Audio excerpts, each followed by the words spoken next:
Times के दर्शकों, आप सभी का स्वागत है इस विशेष इंटरव्यू में। आपको जैसा कि पता है कि एयर इंडिया की फ्लाइट 787 ड्रीम लाइनर जो कि अहमदाबाद से लंदन की उड़ान में थी, 2 दिनों पहले दुर्घटनाग्रस्त हो गई। सैकड़ों की संख्या में यात्री उसमें मारे गए। चूंकि टेक ऑफ करने के 40वें सेकंड में यह घटना घटी। अब तक 243 शव मौके से बरामद हुए हैं। सिर्फ ऐसा नहीं था कि जो जहाज में सवार यात्री थे या क्रू थे उनकी मौत हुई, सामने एक मेडिकल कॉलेज का हॉस्टल भी था, वहां के डॉक्टर्स की भी मौत हुई है। प्रधानमंत्री मौके पर गए, गृह मंत्री अमित शाह भी गए। अब जांच शुरू हो गई है। दुनिया भर की एजेंसियां, जिनमें बोइंग भी शामिल है, जो अमेरिका और ब्रिटेन की सेफ्टी एयर सेफ्टी एजेंसियां भी शामिल है, इस पूरे मामले की जांच कर रही है। हमारे बीच में इस वक्त मौजूद है एयरलाइंस पायलट एसोसिएशन के president captain Sam Thomas. Sam Thomas ji का बहुत बड़ा अनुभव रहा है, लंबा अनुभव रहा है एयरलाइंस की को लेकर के, एविएशन फील्ड को लेकर के, उसकी सुरक्षा को लेकर के। हम सैम थॉमस जी, आपका स्वागत है हमारे कार्यक्रम में। धन्यवाद आवेश जी। ये आपको क्या लगता है, कैसे ये कि सब क्या हो गया, ये कैसे घटना आवेश घटी? जी, जैसे आपने जिक्र किया, ये अत्यंत दुखद घटना है और एविएशन फील्ड में ये होते रहता है। देखिए, ऐसा नहीं है कि ये पहली बार दुर्घटना घट रही है। हम इस बात पे चिंतित हैं कि मीडिया और सोशल मीडिया में लोग इस पर टिप्पणी कर रहे हैं, जिन्हें कोई आइडिया नहीं है कि ये क्या बता रहे हैं। और एक छोटा सा जो क्लिप सीसीटीवी पर निकाला गया था, उसके आधार पर लोग इस पर टिप्पणी कर रहे हैं। सिर्फ भारत में ही नहीं, बल्कि अमेरिका से। देखिए, मूर्खता एक देश तक सीमित नहीं रहती है। हर जगह पे लोग ऐसे होते हैं जिन्हें भगवान ने दिव्य दृष्टि दी है, जिसकी सहायता से वो टिप्पणी कर रहे हैं। हमारी ये गुजारिश है सब लोगों से कि जब तक डीएफडीआर और सीवीआर की डेटा ना मिले, कोई भी आदमी नहीं बता सकता कि इसमें क्या खराबी हुई है, या ये क्या ये तकनीकी खराबी है, क्या को पायलट की गलती है, क्या पायलट की गलती है, या एयर इंडिया की गलती है, या बोइंग 777 की गलती है। ये कोई नहीं बता सकता। मैं आश्चर्यचकित हूं कि इतने विशेषज्ञ हैं इस देश में, जो कभी कभी तो कहते हैं कि भारतीय वायुसेना से आए हैं। मैंने फ्लाइंग ऑफिसर से एयर मार्शल तक देखा है जिन्होंने इस बात पर टिप्पणी की है। शायद वो सही कह रहे होंगे, लेकिन किसी को इस बात पर टिप्पणी करने का अधिकार नहीं है जब तक ये इन्वेस्टिगेशन पूरी ना हो जाए। हम जानते हैं कि मीडिया में प्रेशर है, लोग भी जानना चाहते हैं कि क्या हुआ होगा। एक क्वालिफाइड इन्वेस्टिगेटर के नाते से हम लोग हमारे एसोसिएशन की तरफ से इतना ही कहना चाहते हैं कि जब भी हमने टिप्पणी की है बगैर डीएफडीआर डेटा देखे हो, हमेशा वो गलत ही हुआ है। जैसे कई हिंदी पिक्चरों में आपने देखी होगी कि सस्पेंस पिक्चर जो होती है, पहले कुछ दर्शाया जाता है, दर्शकों को ये लगता है कि हम ये ही होगा विलन, बाद में पता चलता है कि जो आप हीरो समझ रहे थे वो ही है विलन। सो इस बात पे हमें यही कहना है कि टिप्पणी ना करें। अगर आप जानते भी हो तो फिर भी अगर आपके मन में कुछ सवाल हैं तो हम उसको एक जेनेरिक तौर पे आप आपकी दे सहायता सकते करना। हैं। जी जी, एक चीज बताएं, ये जो पायलट थे कैप्टन सबरवाल और जो को पायलट्स थे, आपको तो जानकारी होगी थॉमस साहब, ये कितने अनुभवी थे और इनका अनुभव किस क्षेत्र में, किस तरह की जहाज को उड़ाने में था? कोई कह रहा है कि 8,000 घंटों से ज्यादा का अनुभव था कैप्टन सबरवाल को। जी जी, मेरे जहां तक हमारी जानकारी है, कैप्टन सबरवाल को 8,000 से ज्यादा घंटे की। इनफैक्ट कैप्टन सबरवाल तो मेरे से भी 2-4 महीने सीनियर हैं। तो जब मेरे 13,000 घंटे हैं तो उनके मेरे से ही ज्यादा होंगे। पर 8,000 घंटे काफी होते हैं और वो काफी अनुभवी है। ऐसा नहीं है कि पायलटों की अनुभव में कोई कमी रह गई हो।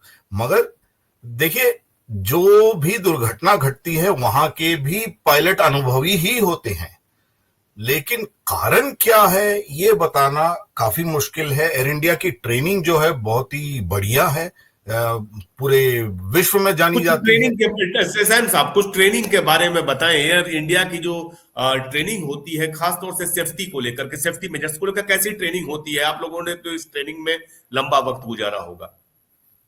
जी जी, देखिए, ऐसा नहीं है कि कोई नए बच्चे को पकड़ के 787 में बिठा देते हैं। इनको जी पहले जब ये आते हैं इन्हें ट्रेनिंग दी जाती है नैरो बॉडी जहाज पे, अच्छा। जैसे कि A320 हो या 737 हो, इस जहाजों पे जी। ट्रेनिंग दी जाती है। हम्म।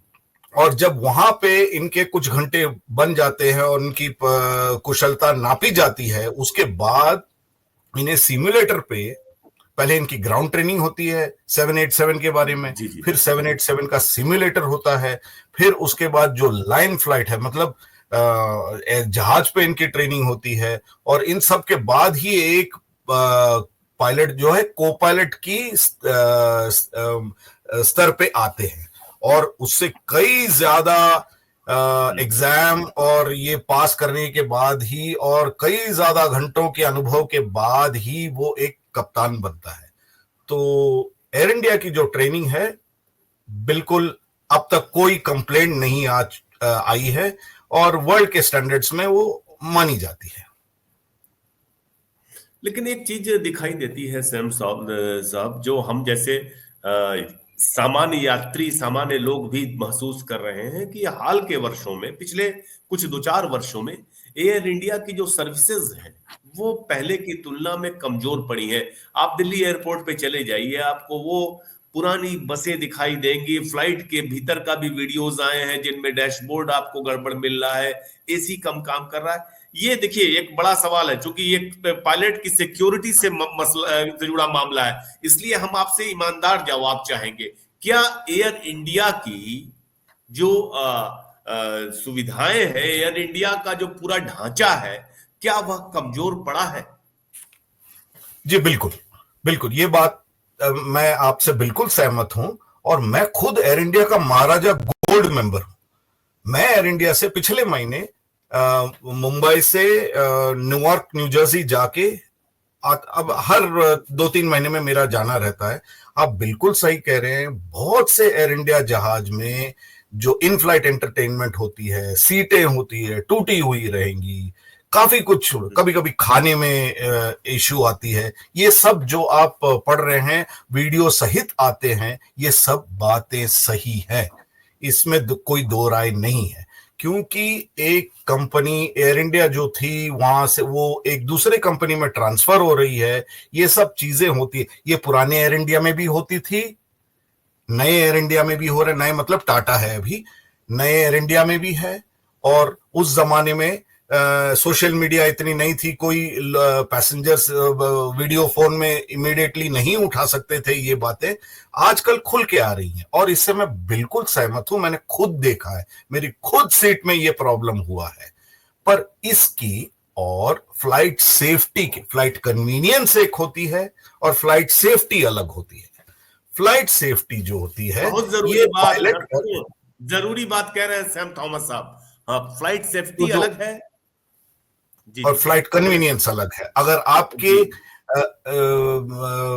जो इन फ्लाइट एंटरटेनमेंट जो टीवी बनाई है आपके सीट के सामने, उसमें अगर शाहरुख खान की पिक्चर नहीं चल रही है तो वो आपको बुरा लगेगा, मगर ये फ्लाइट सेफ्टी को अफेक्ट नहीं करेगा।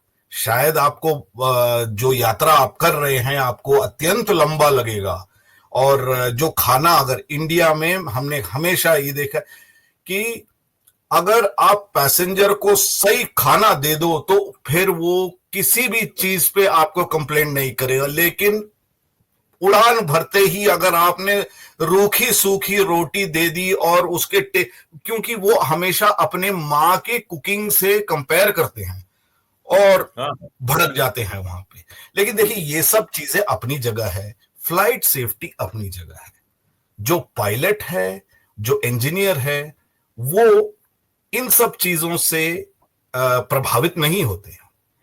इंजीनियर का काम है कि एयरक्राफ्ट को सही फ्लाइट सेफ्टी के रूप से सर्टिफाई करे। पायलट का काम है कि जो एयरक्राफ्ट उसे मिले हम दोबारा चेक करे और सेफ्टी के जो नियम दायरे हैं उसके अंदर काम करते हुए डेस्टिनेशन तक लोगों को पहुंचाए। इस बात में बहुत कम कंप्लेंट आए हैं। भले ही आपने जो कुछ भी कहा सही कहा है, लेकिन उसका और फ्लाइट सेफ्टी से कोई वास्ता नहीं है। अच्छा थॉमस साहब, एक चीज बताइए।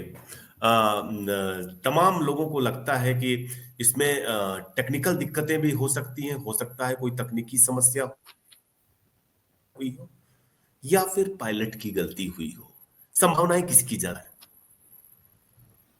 देखिए वही यही तो बात है ना, जब भी कोई दुर्घटना घटती है तो दो ही चीजें होती है, या तो तकनीकी खराबी होती है या पायलट की गलती होती है, या एक कॉम्बिनेशन ऑफ चीजें होती है। ये सब एक छोटी सी क्लिप जो भी बहुत ही बुरी सीसीटीवी से ली गई है और बहुत ही गलत एंगल से, गलत मैं नहीं कहूंगा, मैं ये कहूंगा कि कोई ऑप्टिमम एंगल नहीं है। ये बस कहीं का लगा हुआ है, एक सीआईएसएफ का एक ये लग रहा है जहां पे चौकी है वहां से ली गई हुई है ये, और इससे कुछ भी बताना, मैं बहुत ही आश्चर्यचकित हूं कि इस क्लिप को देख के यहीं से नहीं बल्कि अमेरिका, यूरोप से, देखिए वो एक फ्री कंट्री है, वहां पे कोई भी सोशल मीडिया पे आके कुछ भी बोल सकता है। और मुझे इस बात का दुख है कि जो इंडियन मीडिया है उन्होंने इस आदमी को बुला के, सारे चैनलों ने बुला के टाइम दिया है, और पता नहीं किस आधार पे ये कहे जा रहे हैं जो कुछ भी ये कह रहे हैं। मेरे हिसाब से इनको थोड़ा, मैं वैसे उनकी बुद्धिहीनता की, मूर्खता की और धैर्य की प्रशंसा करता हूं। कैप्टन सैम, एक जो कहा जा रहा है कि ड्रीम लाइनर जो है वो बोइंग का, उसमें तमाम तकनीकी दिक्कतें हैं, तमाम तकनीकी गड़बड़ियां भी हैं। को आप कैसे देखते हैं? बोइंग के ड्रीम लाइनर की गड़बड़ियों को आप कैसे देखते हैं? क्या उसमें कोई टेक्निकल प्रॉब्लम है क्या? देखिए, जब भी एक नया जहाज आता है उसमें तकनीकी खराबियां होती है। जैसे कि आपने 350 का अभी देखा, तो उसकी पेंट निकल रही थी, वो बहुत क्या ही मेरी आवाज अब तक पहुंच रही है? सुपरफिशियल जो कहते हैं वैसी प्रॉब्लम है। ये जो 787 है, इस जब ये प्रोडक्शन लाइन से जैसे ही ये कमर्शियल सर्विस में आई, देखिए हर जहाज जब कमर्शियल सर्विस में आती है इसमें कुछ ना कुछ दिक्कतें होती ही होती। ये एयरबस 320 के साथ हुआ था, ये 737 के साथ हुआ था, ये हर जहाज के साथ होता है। इस जहाज में इसलिए इतना ये जो तकनीकी खराबियों की चीजें बाहर आ रही हैं क्योंकि एक बड़ी सी टेक ओवर हो गई थी। ये जो बोइंग कंपनी है इसकी जो मर्जर हुई थी मैकडॉनल्ड डगलस के साथ, इसके बाद इन्होंने जो मैन्युफैक्चरिंग है वो अमेरिका में बंद करते हुए बाकी देशों को आउटसोर्स कर दिया था। जी जी। और जब आउटसोर्स हो गया तो इसके पार्ट्स बनने लगे यूरोप में और जी कुछ जी। चाइना में, और उनके बोइंग के एम्प्लॉइज में जी से जी। 3-4 लोग जो कि विसल ब्लोअर हैं, उन्होंने आके कह दिया कि देखिए जो भी यहां पे चल रहा है ये हमारे हिसाब से सही नहीं है, ये हम अगर कुछ होता है तो हमें जिम्मेदार ना ठहराएं। ये बोलते हुए उन्होंने इंटरनेट पे ये अपना जिम्मेदार प्रस्ताव रखा और कांग्रेशनल हियरिंग में अमेरिका में जाके उन्होंने बात की। उस आधार पर बोइंग के एग्जीक्यूटिव्स को कांग्रेस ने क्वेश्चन भी किया था, लेकिन देखिए इसका जब तक कोई प्रॉपर रिजल्ट ना आए उसके बारे में कहना मतलब उचित नहीं होगा। और रही बात हमारे 787 की जो इंडिया में उड़ रहे हैं, आज तक कोई तकनीकी खराब, मतलब छोटे मोटे चीजें तो होती रहती हैं, बिल्कुल आपके कार के जैसे, एक दिन वाइपर काम नहीं करता है आप बदल देते हो, बस ऐसी छोटे मोटे चीजें होते रहती हैं। और कभी अच्छा, एक कोई चीज दिक्कत। बताइए थॉमस साहब, जिस वक्त जैसे ये टेक ऑफ करते समय क्रैश किया, आपको क्या लगता है? अगर आप निश्चित तौर पे मन में सोचे होंगे, चूंकि आप खुद जब प्लेन उड़ाते हैं, क्या दृश्य रहा होगा कॉकपिट के भीतर? आप कैसे देखते हैं इसको? आवेश जी, वो बहुत ही डरावना दृश्य होगा। और क्योंकि मैं जानता हूं कि ये जहाज क्या कर सकता है, इसके 777 में उड़ा चुका हूं, इस पर मैं रेटेड हूं, मैं जानता हूं कि एक से ज्यादा चीजें हो सकती है इसमें। और इसीलिए मैं कह रहा हूं कि जो भी ये लोग जो कह रहे हैं वो ना ना, बिल्कुल बिल्कुल बहुत दूर बिल्कुल। से, मतलब, और ये कोई देखिए, मेरे हिसाब से जब तक हमने बहुत बार ये देखा है कि जब भी हम सोचते हैं कि ये हुआ होगा, हर पायलट के माइंड में ये जाता है कि अरे कैसा हुआ होगा। जैसे उसने कहा positive climb, gear up, gear नहीं जा रही, इंजन इंजन में कुछ तकनीकी खराबी है, ये क्या सोचेंगे, ये सब हो गया है। देखिए सर, 30-35 सेकंड में हो गया है। यहाँ पे हम ये बात तीस कहना पैंतीस चाहते हैं। सेकंड में क्या ये पायलट को महसूस हुआ होगा कि अब हमारा जहाज, अब पावर फेल हो चुका है, अब हमारा जहाज बच नहीं सकता? तो ये पायलट के बिल्कुल। दिमाग में आया होगा उतने में। क्या उस परिस्थिति में भी उसने एटीसी को कॉल, मेड ऑफ कॉल की होगी? देखिए, इसने आखिर में कॉल किया है मेडे। मेडे का मतलब हम्म। होता है कि कुछ, तो उसे हम इंग्लिश में ग्रेव डेंजर बोलते हैं। देखिए, वो अच्छा। बहुत ऐसा ऐसा नहीं है कि हर मेडे के बाद क्रैश ही होता है। बट देखिए, हम्म। इसमें बहुत सारे चीजें आएंगी। जैसे इनको बहुत टाइम कम मिला है। मैं ये दर्शकों को भी ये बताना चाहता हूं कि हमारे जो डिसीजन होते हैं, हमें जो निर्णय लेना पड़ता है, वो आधा सेकंड, 2 सेकंड, इसके अंदर हमें निर्णय लेना पड़ता है। और जब कोई बाहर बैठ के ये बोल रहा है, देखिए, जो सबसे हमारे दुनिया में सबसे अच्छे ब्रेन सर्जन होते हैं, उनकी हाथों जब गलती होती है तो एक आदमी का निधन होता है ज्यादा से ज्यादा। यहां पे आधे सेकंड के जो गलती अगर मैं करता हूं तो मेरे साथ 400-500 लोग एक साथ दुर्घटनाग्रस्त हो जाते हैं। तो जिस माहौल में हम काम करते हैं, तो ये बहुत ही इंटेंसिटी भरा होता है। तो ये मैं कहना चाहता हूं कि मुझे, हाँ, अगर हर जो कॉकपिट वॉइस रिकॉर्डर होता है उसके आखिर में जो आप सुनेंगे, एक बार अगर आप किसी को चांस मिले तो आखिर के जो 5-6 सेकंड होते हैं वो एक बार आप सुन लोगे, तो उस दिन आपका अच्छा नहीं गुजरेगा।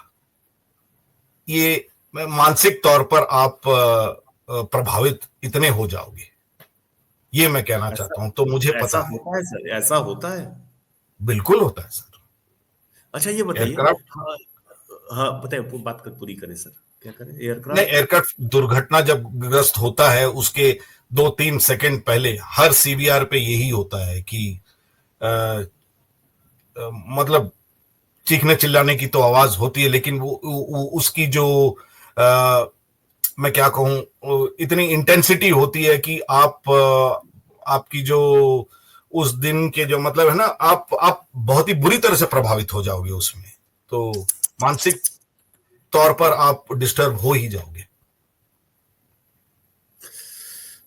क्या लगता है एयर इंडिया की साख पर कितना असर पड़ेगा इस घटना का? देखिए, जो भी कंपनी की जहाज दुर्घटनाग्रस्त होती है, उसके ऊपर एक चिन्ह लग जाता है कुछ दिनों के लिए, पब्लिक में भी, और जो दूसरे कंपनियां हैं और जो एविएशन सेक्टर है उसमें लग जाता है। लेकिन ऐसा ऐसा देखिए, आप अगर 5-6 साल पहले देखेंगे तो एक ही साल में मलेशियन एयरलाइंस की एक जहाज गायब हो गई और दूसरी जहाज गिराई गई। दोनों 777 थे। तो वो कंपनी बंद होने के कगार पर आ गई थी, मगर वो, क्योंकि वो एक गवर्नमेंट कंपनी है, वो आ, मतलब बंद नहीं है, और आज के तारीख में बहुत अच्छा कर रहे हैं। उन्होंने जहाजें बदली हैं और आज के तारीख में बहुत ही एक अच्छे स्तर पर आ सर, गए हैं। लेकिन एक चीज बताइए ना थॉमस साहब, ये बात कहने में आप लोग गुरेज क्यों करते हैं कि इंडिया में जो एविएशन का फील्ड है, इंडिगो को छोड़ दिया जाए, बाकी एयरलाइंस को तो लगातार मैं देख रहा हूं किसी किस्म का सपोर्ट नहीं मिल रहा है। तमाम एयरलाइंस, अच्छी अच्छी एयरलाइंस इंडिया में बंद हो गई, जबकि यात्री बढ़े हैं। तो एक ही एयरलाइंस प्रमोट हो रही है बाकी। ये बात आप मानते हैं कि नहीं मानते हैं? बिल्कुल मानता हूं सर, बिल्कुल मानता हूं। ये सिर्फ एयरलाइन की बात नहीं है। इंडिया हम्म। में कोई भी बिजनेस आप खोलोगे तो इसे प्रोत्साहन नहीं मिलता है। बिल्कुल भले ही आप जो बिल्कुल। कुछ भी लिख के दिखाएं कि आत्मनिर्भर भारत के अंदर ये हो रहा है, गवर्नमेंट की ओर से काफी जो है प्रोत्साहन है, मगर हाँ इसके बीच में आते हैं ये अधिकारी। हाँ जब हाँ ये आ जाते हैं, खास हाँ, करके जो ब्यूरोक्रेट्स होते हैं, इनका एक ही जी काम है, एक ही लक्ष्य है कि तुम्हें बर्बाद कर दो। और कई एयरलाइंस इस देश में बंद हुए हैं, ये इसलिए है कि इन्हें प्रोत्साहन नहीं मिली। मैं Archana airways, Jet Airways, Kingfisher, Modi Luft, Damania airways, ऐसे कई एयरलाइंस मेरे करियर में मैंने देखे हैं जो बंद हो गए हैं। ये इसलिए नहीं थे कि सारों के मालिक चोर थे, ये इसलिए ये है कि जो दर्शकों सुनिए सैम थॉमस की बात को, कितनी बड़ी बात कह रहे हैं। हाँ सर। जो प्रोत्साहन मिलना चाहिए जी वो मिलती नहीं है। वो अगर आप सिर्फ प्रोत्साहन ना दें तो वो भी ठीक है। आप अगर हमारे घर में ऑफिशियल भेजें और हमें उड़ने ना दें, और जो सबसे देखिए ईंधन जो है सबसे महंगा होता है, ये क्यों भारत में, दुनिया भर में भारत में सबसे महंगा ईंधन मिलता है। क्यों? क्योंकि स्टेट भी टैक्स लगा देती है, ऐसे ऐसे टैक्स लगा देती है कि उड़ाना बहुत मुश्किल हो जाता है। और इसमें पिछले 30 साल से हम बात कर रहे हैं, कोई ईंधन का प्राइस नीचे करने के लिए रेडी नहीं है। दुबई में आप जाके देखिए, एमिरेट्स एयरलाइन है, कतर में आप देखिए दोहा है, वो उन सबको सेट करने में इंडियन पायलट्स और इंडियन अथॉरिटीज के बहुत बड़ा हाथ था। पर वो क्यों 5 स्टार एयरलाइन बन गए हैं? इसलिए क्योंकि वहां पे ईंधन का प्राइस एकदम कम है। यहां पे लोग इसको बढ़ाते ही जा रहे हैं। और अगर कुछ पूछें तो ये रेगुलेशन जो होता है, रेगुलेशन एक इंडस्ट्री को आगे ले जाने के लिए होता है, ना कि उसको रोकने के लिए। रोकने के लिए होता है, हाँ, बिल्कुल ठीक। ये यहां बिल्कुल पे बिल्कुल। वैसे ही हो रहा है। एक जो बड़ा सवाल खड़ा हो रहा है थॉमस साहब की, एयरपोर्ट के आसपास जो है जिस ढंग से बस्तियां बसाई, ये जो घटना घटी अहमदाबाद वाली, उसके आसपास तो मोहल्ले कॉलोनियां खड़ी थी, मेडिकल कॉलेज का हॉस्टल था। तो ये कैसे संभव हुआ? डीजीसीए ने परमिशन कैसे दे दी? क्यों नहीं पहले से? अब मैं देख रहा हूँ सिर्फ अहमदाबाद की नहीं बात है, ये देश के तमाम एयरपोर्ट्स जो है सघन आबादी के बीच बसाए जा रहे हैं। और कहा यह जा रहा है इस मामले में भी कि बल्ट चला गया इंजन में या वो, तो ये तो भाई ये कैसे पॉसिबल है? क्या रेगुलेशन देखिए थोड़ी आवेश है? जी, ये शुक्र कीजिए कि ये बॉम्बे में नहीं हुआ। आप बॉम्बे एयरपोर्ट जा चुके होंगे तो जब लैंडिंग के पहले आप देखते होंगे कि झुग्गी झोपड़ियां ऐसे बनी हुई हैं, कंपाउंड वॉल तक आते हैं वो। अगर ये जहाज या कोई जहाज दुर्घटनाग्रस्त होता है मुंबई में, तो लाखों की तादाद में लोगों को हानि पहुंचेगी। और देखिए, हम जो करप्शन की बात करते हैं, तो जी जी। ये लिप सर्विस में हम खत्म कर देते हैं। वैसे हमारी यहाँ पे करप्शन सदियों से चलती आ रही है। आप पैसे दोगे तो आप थोड़ा और अगर इस टाइप पे हम आगे जाएं, तो अगर पैसे देने पर आप शायद रनवे के साइड में एक घर भी बना सकते होंगे, फार्म हाउस बन जाएगा साइड में, और वहां से रनवे व्यू नाम का अपार्टमेंट भी आ जाएगा। तो जी ये जी। सब दुनिया भर में होता नहीं है, यहाँ पे कुछ ना कुछ, क्योंकि ये वोट बैंक भी है। अगर आप झुग्गी झोपड़ी में 5 लाख लोगों को वहां से निकालेंगे तो निश्चित रूप से किसी का वोट कम होने वाला है वहां पे। इसलिए जानते हुए भी आप वो करेंगे नहीं। तो हर जगह पे ये होता है, दिल्ली में भी हुआ है। एक चीज बताएं जी। कैप्टन थॉमस, इस घटना के बाद पायलटों के मनोबल पर कितना असर पड़ा है? आप अभी जा रहे हैं, आपकी फ्लाइट है, थोड़ी देर बाद आप दर्शकों को बता दें कि थॉमस साहब अपनी फ्लाइट पे जा रहे हैं। तो आप लोग क्या पायलट्स के दिमाग में यह घटना जो है एयर इंडिया वाली, वो आ रही होगी? कैप्टन सबरवाल का चेहरा आ रहा होगा, टेक ऑफ करते समय याद आ रहा होगा कि ये ही टेक ऑफ करते समय ऐसी घटना देश में इतनी बड़ी घट गई। मनोबल पर कितना असर पड़ा है? मनोबल पर असर पड़ा है सर, हर पायलट पे। जो भी ये बोलता है कि इसके वजह से मुझ पर असर नहीं पड़ा है, वो गलत बात कह रहे हैं। पर एक चीज होता है कि जब हम कॉकपिट में यूनिफॉर्म डाल के माफ कीजिए, कॉकपिट में बैठते हैं, तो जो हमारी ट्रेनिंग है उसके वजह से हम ये थोड़ी देर के लिए भूल जाते हैं। और जैसे ही टेक ऑफ हो जाता है, आपस में यही बात होती है कॉकपिट में कि तू इनको जानता था या उनको जानता था, या मतलब ये तो बातें होती ही रहती है। और मनोबल पर अगले 10-15 दिन ये बना रहता है। आप नाचते हुए, गाते हुए, रील बनाते हुए पायलट इस टाइम पे नहीं मिलेंगे आपको। तो आपने निश्चित एक सही बात कही है। और इसका जैसे आपने बहुत सही बताया कि मेरे फ्लाइट की भी टाइम हो रही है, और अगर कोई सवाल हो तो आपने बिल्कुल बहुत सही सवाल किए। और मैं बस एक आखिरी सवाल का जवाब देते थॉमस साहब, आखिरी सवाल का, कि ब्लैक बॉक्स मिल गया है। ब्लैक बॉक्स मिलने के बाद आपको क्या लगता है कब तक जांच पूरी हो जाएगी इस पूरे मामले की ये घटना घटी कैसे, कितना समय लग जाएगा आपको? देखिए, एक प्रोफेशनल ऑर्गेनाइजेशन जैसे एनटीएसबी हो गई है, वो आएंगे और ये जो पूरी तहकीकात, पहले एक इंटरिम रिपोर्ट आएगी 3 महीने में जी, और उसके बाद 8 से 9 महीने में एक प्रोफेशनल ऑर्गेनाइजेशन कंप्लीट कर सकती है। लेकिन जब इंडिया की बात आती है तो 1.5-2 साल तो खींच ही लेंगे वो।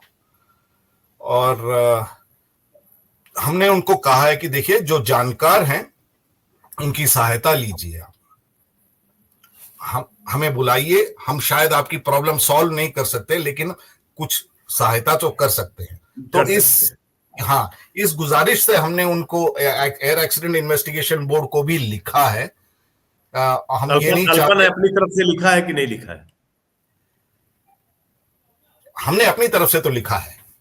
तो अब उनका जवाब का वेट कर रहे हैं और देखते हैं आगे जाके क्या होता है। आवेश जी, शायद हम फिर से यही बात दूसरे शो पे डिस्कस कर रहे होंगे। दर्शकों, हम सबके बीच थे कैप्टन सैम थॉमस, जो कि उड़ानों के जानकार हैं। और सब सैम थॉमस ने जो बातें बताई, बहुत महत्वपूर्ण बातें हैं। वो हमसे लगातार एक एक्सपर्ट के तौर पे जुड़े रहेंगे। अभी उनकी फ्लाइट है, वो जा रहे हैं। सैम थॉमस, आपका बहुत बहुत धन्यवाद कि आप हमारे कार्यक्रम में शामिल हुए। दर्शकों, फिर मिलते हैं। अहमदाबाद के पूरे घटनाक्रम पर हमारी निगाह निरंतर है और पल पल की सूचना लेंस आपके सामने लाता रहेगा। नमस्कार।